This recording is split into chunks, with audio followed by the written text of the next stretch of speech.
Another one, Ewan, outside of Celtic and Rangers, Claudio Braga, another centre forward, player who's done very, very well for Hearts, 17 goals and 6 assists for Hearts this season. His market value rose to €7 million from €6 million in this market value update. One of the star players in that that Hearts team, who ultimately finished second, but they still did something historic there, splitting the Glasgow Giants, of course. And even though they didn't win a league title, still a season to remember, and a season that Claudio Braga can look back on with a huge bit of pride. Yeah, massively.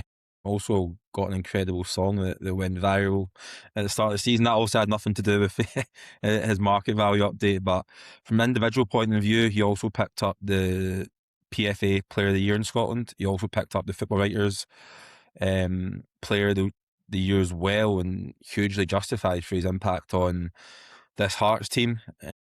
So much has been written about, Tony Bloom's recruitment model and Jamestown Analytics, and Braga has been the biggest diamond that they've unearthed in the summer, plucked from the Norwegian second tier.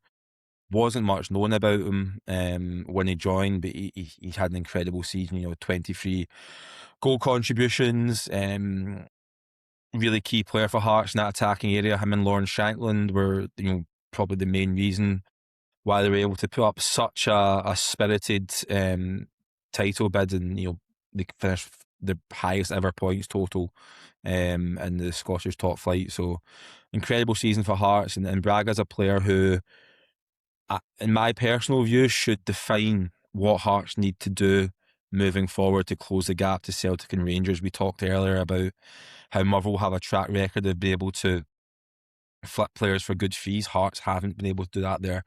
The record at selling players is abysmal, to be honest, and I think that's an area where Tony Bloom has obviously identified for huge growth, and for them to ultimately maintain their success this season and edge away at that gap between Celtic and Rangers. The key pivotal area for them is the transfer market. That is where they're going to get their rewards. You've seen what Tony Bloom's been able to do with Brighton in terms of unearthed players from the South American market, for example, with Moises Caicedo and Alexis McAllister.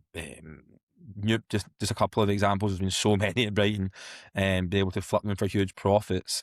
That's what Hearts need to do. They're not going to be able to match with Celtic and Rangers in terms of commercial income, match day income. They could really close the gap in terms of being able to flip players.